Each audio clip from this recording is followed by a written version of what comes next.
அனைவருக்கும் வணக்கம். உங்கள் நீடாமங்கலம் பிஜே ராஜாராமன். சமீப நாட்களாக ஒரு வார காலமாக ஒரு தேவையில்லாத பொய்யான தகவல், அதாவது திராவிட மாடல் அரசை கேவலப்படுத்தணும், அசிங்கப்படுத்தணும், பொதுமக்களிடையே ஒரு நற்பெயர் இருப்பதை கெடுக்கணுங்கிற முறையில ஒரு தவறான அறிவிப்பு. அதாவது மின் கட்டணம் உயர்வு, ஒரு யூனிட்ல இருந்து இது வரைக்கும் இது இலவச மின்சாரம் கிடையாதுன்னு போட்டு ஒரு தவறான அறிவிப்பு வந்துட்டு இருக்கு. அதாவது ஒரு அறிவிப்பு உயர்த்துவது, உயர்த்தவில்லை என்பதை கொடுப்பது தமிழக அரசு கொடுக்கணும், மின் வாரியத்துறை கொடுக்கணும்.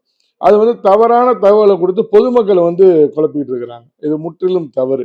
நேற்றைய முன்தினம் நம்மளுடைய தமிழக முதல்வரும் சரி, நம்மளுடைய மின்வாரியத்துறை அமைச்சரும் சரி, அது சம்பந்தமாக ஒரு தகவலை வெளியிட்டுள்ளார்கள். அதாவது இலவச மின்சாரம் தொடர்ந்து கொண்டுதான் இருக்கிறது. அதில் எந்த மாற்றமும் கிடையாது. ஏற்கனவே உள்ள மின் அளவுதான் எடுக்கப்படும். எந்த மின் அளவையும் உயர்த்தவில்லை என்ற அறிவிப்பு கொடுத்தார்கள். ஆகையினால் பொதுமக்கள் அனைவரும் அது சம்பந்தமாக பயப்பட வேண்டாம். மின் கட்டணம் உயரவில்லை. நன்றி, வணக்கம்.